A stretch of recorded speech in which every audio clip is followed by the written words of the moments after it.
Economic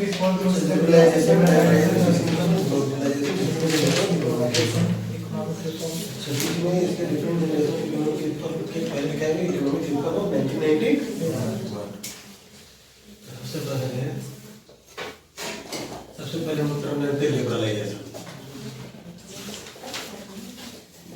मैंने समझाया भी होगा कि लिबरलाइजेशन का मतलब क्या होता है। क्या होता है लिबरलाइजेशन का मतलब? सर आजादी बोले तो लाइसेंस वाला सिस्टम हटा दिया गया, मतलब डी लाइसेंस मेन चीज है। सबसे पहले रिस्ट्रिक्शन का हटना, रिस्ट्रिक्शन का हटना, दैट मींस इसका मतलब रिस्ट्रिक्शन क्या था? लाइसेंस था। कोई सा भी काम करने के लिए क्या लेना पड़ता था सरकार से? लाइसेंस लेना पड़ता था। तो उस लाइसेंस प्रणाली का सर अभी किसी में भी नहीं लेना पड़ता। अभी है, अभी उससे उस पर है। पहले क्या है कि हर चीज में कोई सा भी व्यापार आपको कर रहे हैं, अब क्या कर रहे हैं सरकार से? लाइसेंस ले रहा है। जैसे जैसे बाहर रुपया के नहीं कर रहा था, इसके कारण से जैसे कोई चिकन शॉप खोल लिया, कोई खोल लिया बिना लाइसेंस का। हाँ, हर चीज पे है। तो बट अब क्या है कि मतलब मेजर चीज से लाइसेंस प्रणाली हट गई, लगभग 90% चीज से लाइसेंस प्रणाली हट गई। तो ये सही हुआ कि गलत हुआ सर? अच्छा हुआ। अच्छा हुआ। तो कुछ चीज में लाइसेंस प्रणाली बचा हुआ है। वो कौन सा चीज है जो समाज के लिए, व्यक्ति के लिए हानिकारक है? जैसे तो इससे आपके लाइफ में वैल्यू एडिशन नहीं होना है, आपके लाइफ में वैल्यू क्या होना है? डिक्रीज होना है, जब आपका नुकसान होना है। इस आप व्यापार करते हो, उससे क्या होता है? आपके लाइफ में वैल्यू एडिशन होता है, जिससे उससे पैसा कमाते हैं, कार खरीदते हैं, बाइक खरीदते हैं। अब कुछ ऐसा चीज होगा जिससे, और उससे किसी को नुकसान भी नहीं है, लेकिन कुछ ऐसा चीज होगा जिससे क्या होगा कि मतलब वैल्यू एडिशन की जगह वैल्यू सब्सट्रैक्शन लोगों का होगा। जैसे मान लीजिए सिगरेट है, लोग सिगरेट पी रहे हैं, उसका क्या हो रहा है? कैंसर हो रहा है, कुछ हो रहा है। तो वैल्यू एडिशन हो रहा है या वैल्यू सब्सट्रैक्शन हो रहा है? वैल्यू सब्सट्रैक्शन हो रहा है। अब जैसे मान लो बम वगैरह, एक्सप्लोसिव आइटम है, तो उससे क्या हो गया? बम ब्लास्टिंग हुआ, ढेर सारा व्यक्ति क्या हुआ? खत्म हो गया। तो वैल्यू एडिशन हो रहा है या वैल्यू सब्सट्रैक्शन हो रहा है? वैल्यू सब्सट्रैक्शन हो रहा है। अब उसके बाद आप देखें जैसे एसिड सर, दारू, एसिड, दारू वगैरह, ये सब चीजें जो भी, ये सब से क्या है? वैल्यू एडिशन हो रहा है, सब्सट्रैक्शन हो रहा है। सब्सट्रैक्शन और लिवर होना है, क्या और क्या होना है? अब जैसे आप लोग ये अफीम, चरस, ये सब चीजें, इससे वैल्यू एडिशन होना है या वैल्यू सब्सट्रैक्शन होना है? Value subtraction. एक बार एडिट करने के बाद आदमी कोई और ही दुनिया में चला जाता है। अब उसके बाद आप लोग देखेंगे जैसे प्रोस्टिट्यूशन, इससे वैल्यू एडिशन होना है या वैल्यू सब्सट्रैक्शन होना है? वैल्यू सब्सट्रैक्शन होना है। हर एरिया में ये चीजें नहीं होना चाहिए, इसका एक डिफाइंड एरिया होता है। ठीक है, वैसे नहीं कि मतलब रामगढ़ का ये थाना चौक के पास खुल के उसका नाम नहीं। तो ये सब चीजों में से क्या रह गया? लाइसेंस रह गया।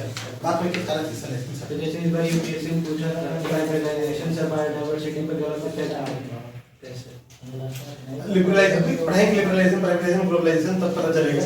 जैसे डिफरेंट इंडस्ट्रीज खुलेगा, डिफरेंट इंडस्ट्रीज खुलेगा तो उससे क्या है कि धुआं निकलेगा, ढेर सारा केमिकल ये निकलेगा, गैस निकलेगा, तो वो एनवायरनमेंट को नेगेटिवली प्रभावित करेगी। तो धीरे धीरे आपको खुद ही मालूम चल जाएगा, जैसे कंटेंट माइंड में आता चला जाएगा, कोर मीनिंग पता चलेगा, क्वेश्चन का आंसर अपने आप निकलने लगेगा।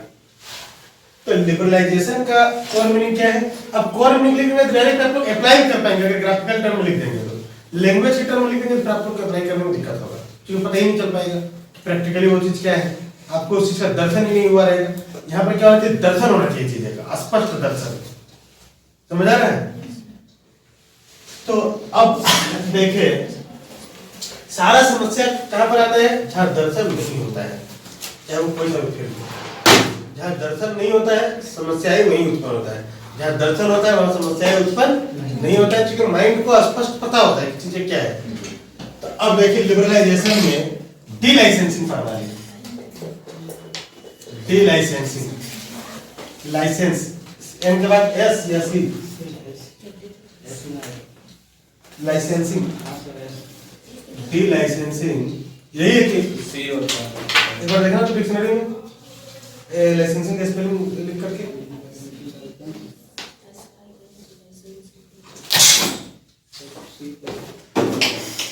नहीं है डी लाइसेंसिंग सिस्टम।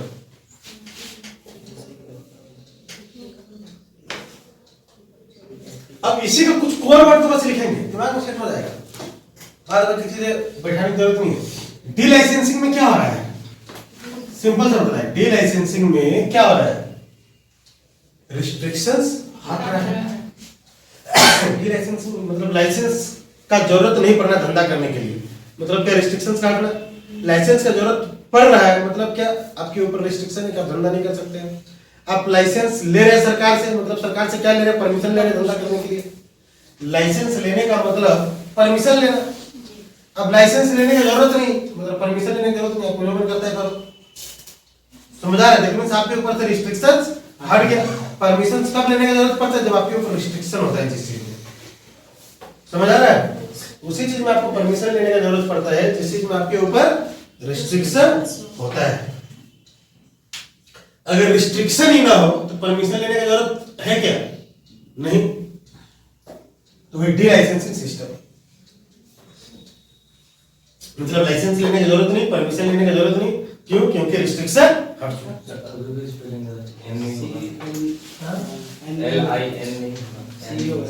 लाइसेंस, अच्छा CEN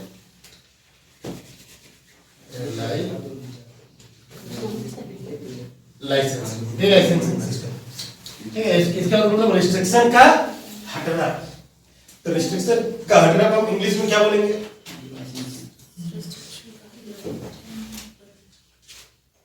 रिस्ट्रिक्शंस का हटना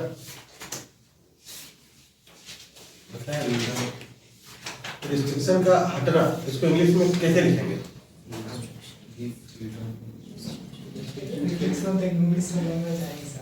रिस्ट्रिक्शन तो इंग्लिश वर्ड है, अब का हटना इसको कैसे लिखेंगे? रिस्ट्रिक्शन का removal of restrictions, removal of restrictions.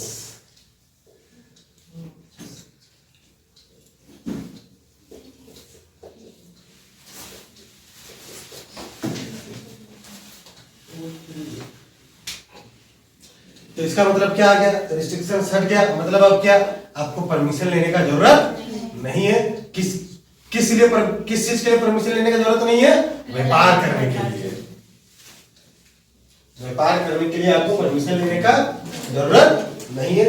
No need to take permission for trade, व्यापार करने के लिए no need to take approval, no need to take approval और परमिशन, परमिशन लिखा, no need to take permission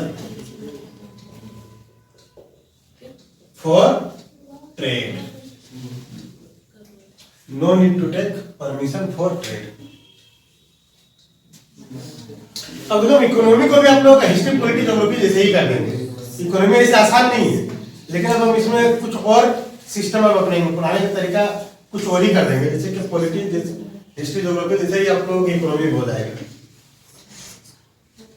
अब मान लो ऐसे दिमाग में फिट हो गया, इकोनॉमी टफ लगेगी, हम दिखा देंगे प्रैक्टिकली वो चीज क्या है, ज्यादा लैंग्वेज में उसको ढकेंगे इंफॉर्मेशन को, जब खड़ा नॉलेज देंगे डायरेक्ट उसको दिखा देंगे नॉलेज। देखो समझ आ गया? कोई दिक्कत?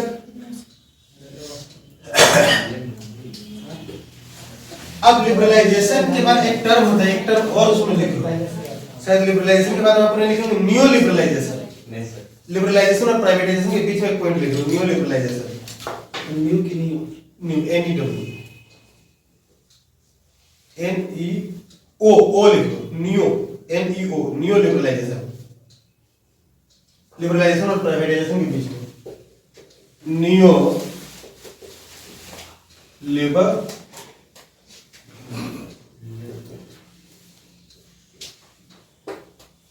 अब हम पूरा इकोनॉमी में ग्राफ सेट कर देंगे, पूरा इकोनॉमी में ग्राफ सेट कर देंगे तो इकोनॉमी आप लोगों को ऑटोमेटिक अच्छा समझ आने लगेगा। क्योंकि हिस्ट्री में ओझा सर तो ग्राफ सेट कर दिए पूरा मॉडर्न हिस्ट्री में, लेकिन दूसरा टीचर अदर सब्जेक्ट में ग्राफ सेट नहीं कर पाया है। हम सोचे कि इकोनॉमी में ग्राफ सेट करेंगे, तरह ग्राफिकल मेथड से देंगे, और उनका टीचिंग इसलिए अच्छा हो जाता है क्योंकि वो ग्राफ में सेट करते हैं सीधा दर्शन होता है, तो माइंड उसको क्या करता है, एक्सेप्ट करता है। सीधा हम दर्शन ही कर पाएंगे इकोनॉमी का, माइंड कैसे नहीं एक्सेप्ट करेगा? New liberalisation. अब जैसे ऑल्टो कार कार है कि नहीं है, वर्णाकार कार है कि नहीं है, तो इस सब में कार है, सब कार है, कार के पहले कुछ और है लिखा हुआ है वर्ड, मतलब उस कार में कुछ परिवर्तन है अदर कार के कंपैरिजन में, स्पेशलाइजेशन है, कुछ उसकी अलग विशेषताएं है, यही ना। तब न्यू लिबरलाइजेशन क्या होगा, लिबरलाइजेशन होगा, लेकिन इसमें न्यू आ गया मतलब कुछ इसका एक अलग विशेषताएं होगा, समझ आ रहा है। मतलब न्यू लिबरलाइजेशन में भी क्या होगा, रिस्ट्रिक्शंस हटेगा, इसमें भी समझ आ रहा है। तो न्यू लिबरलाइजेशन में क्या होगा, एक नया तरह का लिबरलाइजेशन, मतलब इसमें ये इस तरह का लिबरलाइजेशन होगा कि इसमें वेलफेयर नहीं होगा, विकल्प जब जो गवर्नमेंट डिफरेंट प्रोग्राम्स निकालते हैं वेलफेयर का, वो नहीं होगा। मतलब लिबरलाइजेशन इसमें क्या है, लिबरलाइजेशन में यहाँ पर वेलफेयर हो, इसमें गवर्नमेंट वेलफेयर कर सकती है, इसमें गवर्नमेंट वेलफेयर नहीं कर सकती, समझ आ रहा है। Liberalisation with no welfare, liberalisation without welfare programme is called new liberalisation. इसमें liberalisation without welfare programme,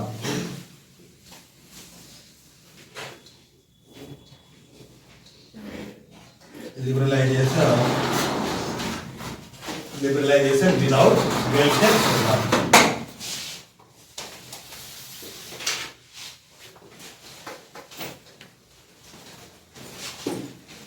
liberalisation without welfare programme,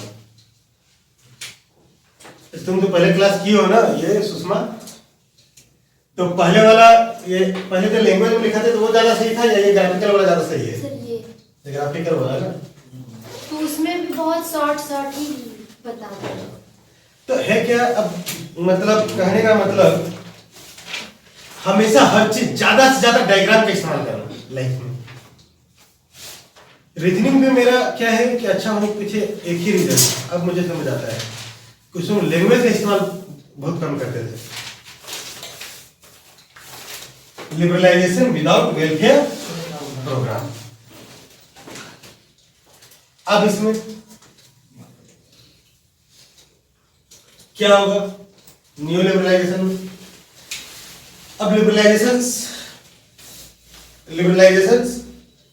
का मतलब क्या, रिस्ट्रिक्शंस हट गया, अब कोई भी व्यापार कर सकता है, लेकिन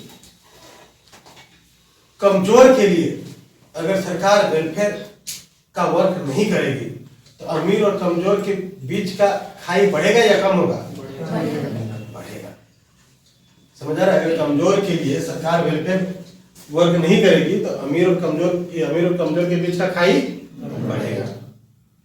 तो ये लिबरलाइजेशन विदाउट वेलफेयर प्रोग्राम, तो gap between rich and poor इसमें क्या होगा, increases, gap between rich and poor increases,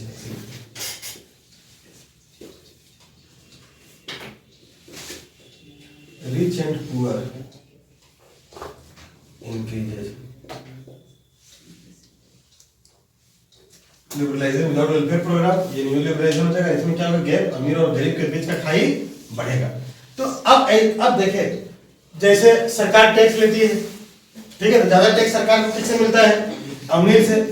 अब उस टैक्स का प्रयोग सरकार किसमें करती है, गरीब को ऊपर उठाने में, तो उससे क्या होता है कि अमीर और गरीब के बीच का खाई कम होता है।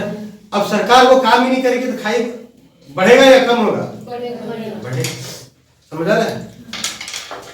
तो gap between rich and poor increases, liberalisation without welfare programme. तो लिबरलाइजेशन और न्यू लिबरलाइजेशन में कोई दिक्कत नहीं ना। अब इसके बाद नेक्स्ट प्राइवेटाइजेशन।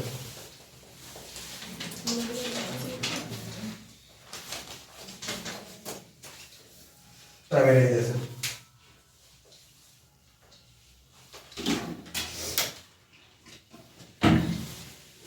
हिंदी में क्या बोलते हैं इसे, निजीकरण। प्राइवेटाइजेशन निजीकरण। तो प्राइवेटाइजेशन में मैंने क्या बताया था, क्या होता है निजीकरण। निजीकरण मतलब निजी व्यक्ति के हाथ में उत्पादन का साधन जाना है। तो निजी व्यक्ति के हाथ में उत्पादन का साधन कहां से जाएगा, गवर्नमेंट से, समझ आ रहा है? तो गवर्नमेंट से निजी व्यक्ति के हाथों में उत्पादन का साधन कब जाएगा? जब गवर्नमेंट उसे निजी व्यक्ति के हाथों बेच देंगे, विक्रय कर देंगे। समझ आ रहा है?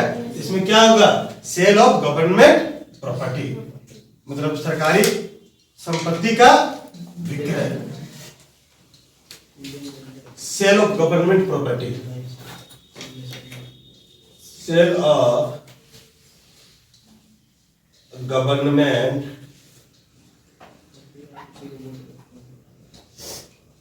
Sale of government property, sale of government property, सरकारी संपत्ति का विक्रय। अब इसके बाद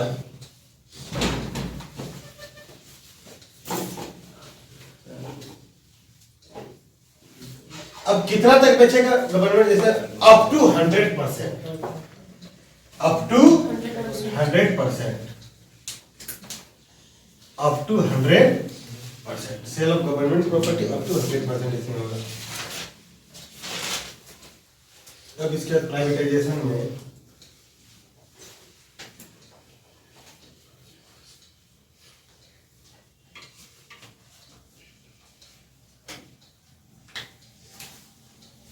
ठीक है, इसको इतने ही रहने दें, इसका हम लोग कंसेप्ट क्लियर हो गया। ठीक है, टर्म समझ आ गया, sale of government property up to 100%। Next privatisation के बाद ये समझ आ गया किसी को दिक्कत इसमें? इस टर्म में डिसइन्वेस्टमेंट, डिसइन्वेस्टमेंट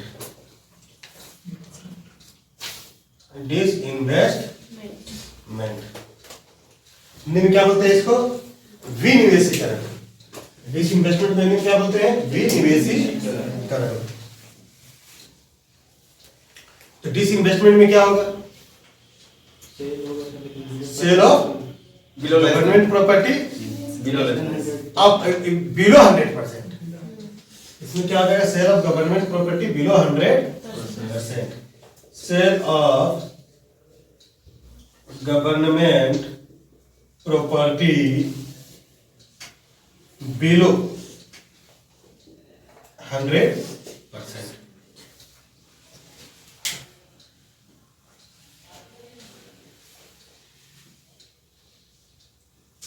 अब आप लोग बतलाना कि कोई सा भी मान लो सरकारी हॉस्पिटल है, उस सरकारी हॉस्पिटल का 100% शेयर को सरकार बेच देती है, 100% शेयर को सरकार बेच देती है निजी व्यक्ति के हाथों, तो ये प्राइवेटाइजेशन कहलाएगा या नहीं? यस कहलाएगा, क्योंकि प्राइवेटाइजेशन 100% है। अब ये डिसइन्वेस्टमेंट कहलाएगा या नहीं? डिसइन्वेस्टमेंट ये नहीं कहलाएगा, क्योंकि डिसइन्वेस्टमेंट के लिए क्या होना चाहिए? बिलो 100%। अब सपोज सरकार कोई एक सरकारी कंपनी को, मतलब कोई अपनी कोई एक कंपनी को अपनी कोई एक कंपनी का 80% शेयर को सेल कर देती है निजी व्यक्ति के हाथों। सरकार अपनी किसी कंपनी का 80% शेयर निजी व्यक्ति के हाथों सेल कर देती है, तो ये प्राइवेटाइजेशन कहलाएगा या नहीं? ये प्राइवेटाइजेशन होगा। प्राइवेटाइजेशन में क्या लिखा है मैंने? Sale of government property up to 100%, मतलब 100% या उससे ये 51% भी होगा तो भी प्राइवेट रहेगा सर। क्योंकि इसीलिए एग्जाम्पल का भी प्रयोग बहुत जरूरी है, क्योंकि उससे लॉजिक आपका क्लियर होगा। वो लॉजिक में जो भी झंझलाट रहता है वो हट जाता है एग्जाम्पल से। तो अगर सरकार क्या बताया मैंने कितना परसेंट? 80% अपनी किसी कंपनी का शेयर को सेल कर देती है, तो ये प्राइवेटाइजेशन होगा या नहीं? होगा। अब ये डिसइन्वेस्टमेंट होगा या नहीं? होगा डिसइन्वेस्टमेंट भी होगा, क्योंकि बिलो 100% हो गया। अब बतलाते हैं, सपोज CYS क्या है? सरकारी है। अब सरकार इस CYS को निजी व्यक्ति के हाथों इसका 10% शेयर बेच देती है, तो ये प्राइवेटाइजेशन कहलाएगा या नहीं? मान लो कोई सरकारी संस्थान है, उस सरकारी संस्थान का 10% शेयर सरकार क्या करती है? निजी व्यक्ति के हाथों बेच देती है, तो ये प्राइवेटाइजेशन कहलाएगा या नहीं? कहलाएगा। ये 10% भी तो 100% से कम है। ये क्या लिखा है? Sale of government property up to 100%, तो 100% या उससे 1% भी होगा तो 10% भी सरकार बेचेगी तो प्राइवेटाइजेशन कहलाएगा। कहलाएगा। अब ये डिसइन्वेस्टमेंट कहलाएगा या नहीं? डिसइन्वेस्टमेंट कहलाएगा। डिसइन्वेस्टमेंट में क्या है? बिलो 100%। यानी सर रेजिंग फंड को यदि बांट देते हैं तो डिसइन्वेस्टमेंट हो जाएगा सर। जो रेज करेंगे फंड मार्केट से सर, क्या आउटसाइड होगा इंडिविजुअल होगा सर, वो तो डिसइन्वेस्टमेंट काउंट होगा ही। हाँ, सरकार अभी हम जैसे मान लो एक तरह से डिसइन्वेस्टमेंट मतलब क्या, अपना ओनरशिप को कम करते चले जाएगा। अभी जैसे मान लो सीवाईएस में कितना 10 शेयर होल्डर है, सीवाईएस में 10 शेयर होल्डर मतलब 10 व्यक्ति का पैसा इसमें लगा हुआ है, मतलब मुझे मिला के 10 व्यक्ति का, या मान लो मुझे छोड़ दो तो मेरे अलावा 9 व्यक्ति का पैसा लगा हुआ है। तब दैट मीन्स हम अपना सीवाईएस का अपना ओनरशिप को कुछ हद तक खो चुके हैं। मतलब जितना परसेंट शेयर मेरे पास है, मेरा ओनरशिप सीवाईएस के प्रॉफिट में उतने परसेंट का ही है। बाद बाकी अदर्स का जो शेयर है, जितना परसेंट का शेयर है उतना ओनरशिप अलग का है। भले इसमें अपना जो कंट्रोल है, अपना पावर है, उसको मेंटेन रखे, बरकरार रखे, कम शेयर हो जाने के बावजूद भी। समझ आ रहा है? क्योंकि ये सेबी में रजिस्टर्ड नहीं है। सेबी में अगर रजिस्टर्ड होता है तो 51% अगर किसी का शेयर हो गया तो उसके हाथ में कंट्रोल चला जाएगा, मैनेजमेंट एंड कंट्रोल। समझ आ रहा है? तो चूंकि ये सेबी में रजिस्टर्ड नहीं है तो यहाँ पर क्या है कि जैसे हम चाहेंगे उस तरह से संस्थान आगे बढ़ेगा। तब नेक्स्ट एग्जांपल, सपोज कोई एक सरकारी कंपनी है, उस सरकारी कंपनी का 2% मतलब सरकार अपने उस कंपनी का 2% शेयर को सेल कर देती है निजी व्यक्ति के हाथों, तो ये प्राइवेटाइजेशन कहलाएगा या नहीं? कहलाएगा। ये डिसइन्वेस्टमेंट कहलाएगा या नहीं? कहलाएगा। अब आप लोगों को लॉजिक क्लियर हो गया। अब बताइए, अगर सरकार 51% अपने किसी कंपनी का शेयर को सेल कर देती है तो ये प्राइवेटाइजेशन कहलाएगा या नहीं? होगा सर। कहलाएगा। 51% भी अप टू 100%। अब ये डिसइन्वेस्टमेंट कहलाएगा या नहीं? कहलाएगा। बिलो 100%। दैट मींस सारा का सारा डिसइन्वेस्टमेंट क्या कहलाएगा? प्राइवेटाइजेशन। बट सारा का सारा प्राइवेटाइजेशन है, डिसइन्वेस्टमेंट नहीं कहलाएगा। मतलब 100% सेल वाला से डिसइन्वेस्टमेंट नहीं कहलाएगा। यहाँ पर हम क्या लिखेंगे? All disinvestment are privatisation. All disinvestment are privatisation.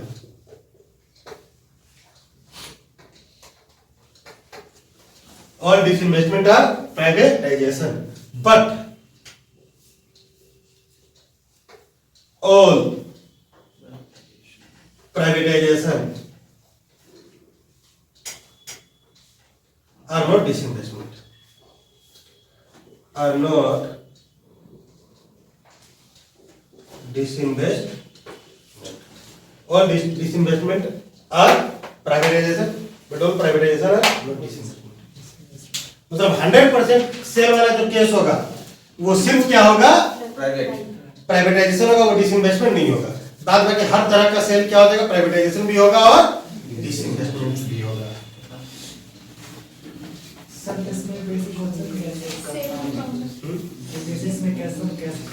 अभी क्वेश्चन करेंगे, अभी प्रोजेक्टर आज हम चेक करवाएंगे, कल से क्या करेंगे?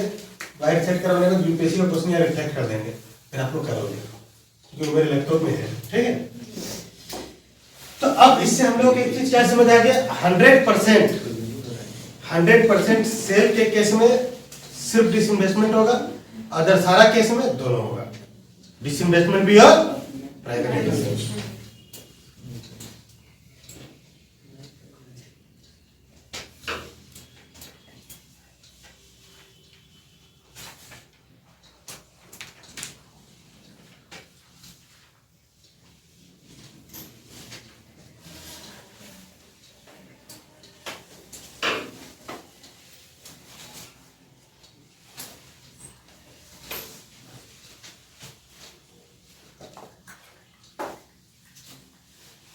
हंड्रेड % सेल ये अलग अलग एंगल से हम आप लोग को लिखा दे रहे हैं यहाँ पर ग्राफ में।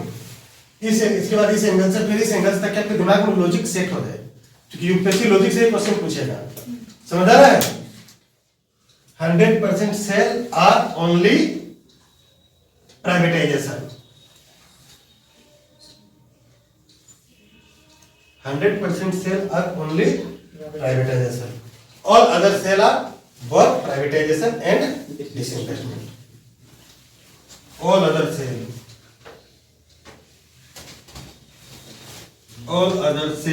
are both privatization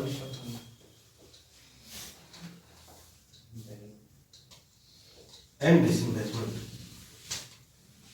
All other sales are both privatization and disinvestment.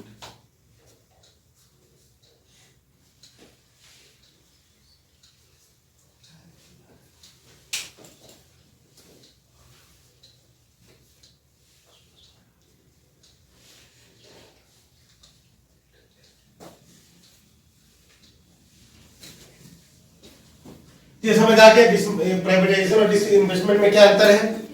कोई दिक्कत किसी को नहीं है? अब इसके बाद नेक्स्ट लिबरलाइजेशन और प्राइवेटाइजेशन में अंतर समझ आ गया?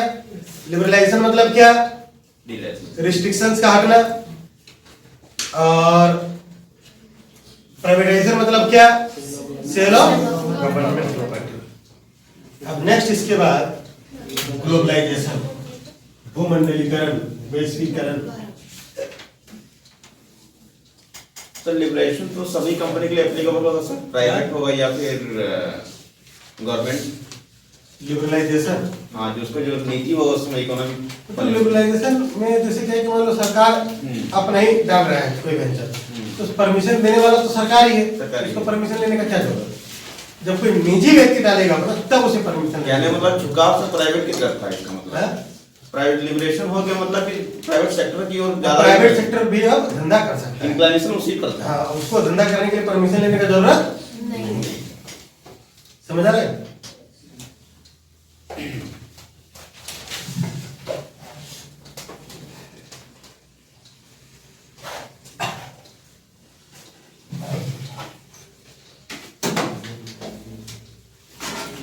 अब इसके बाद next globalisation.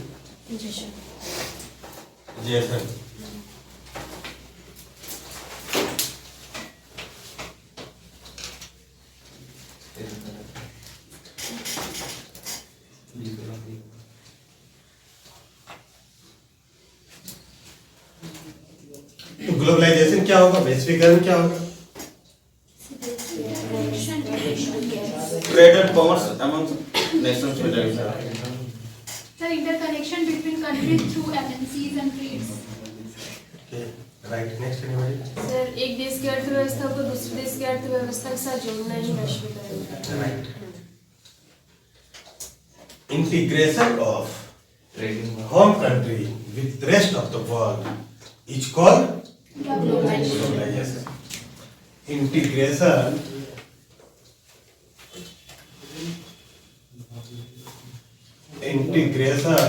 of home country with rest of the world. With rest of the world. Integration of home country with rest of the world. ये हमारा क्या हो जाएगा? ग्लोबलाइजेशन। जो देश की अर्थव्यवस्था को विदेश की अर्थव्यवस्था से जोड़ना, या दूसरे सभी देश की अर्थव्यवस्था से जोड़ना, या दूसरे देश की अर्थव्यवस्था से जोड़ना, क्या कहलाता है? वैश्वीकरण, भूमंडलीकरण। तो इसमें इंपॉर्टेंट रोल कौन अदा करता है? Multinational companies. होम कंट्री को रेस्ट ऑफ द वर्ल्ड से जोड़ने में कौन अपना अहम रोल अदा करता है? Multinational company.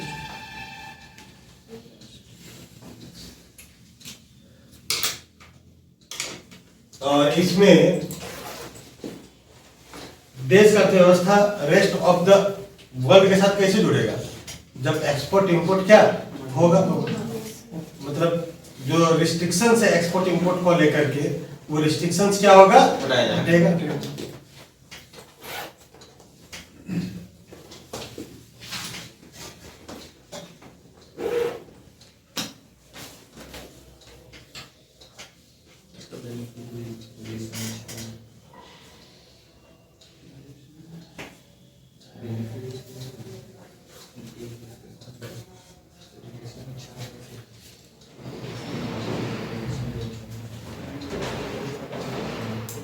तो ये एक्सपोर्ट इंपोर्ट को लेकर के ठीक है जो रिस्ट्रिक्शंस है उसका हटने को आप कैसे व्यक्त करेंगे?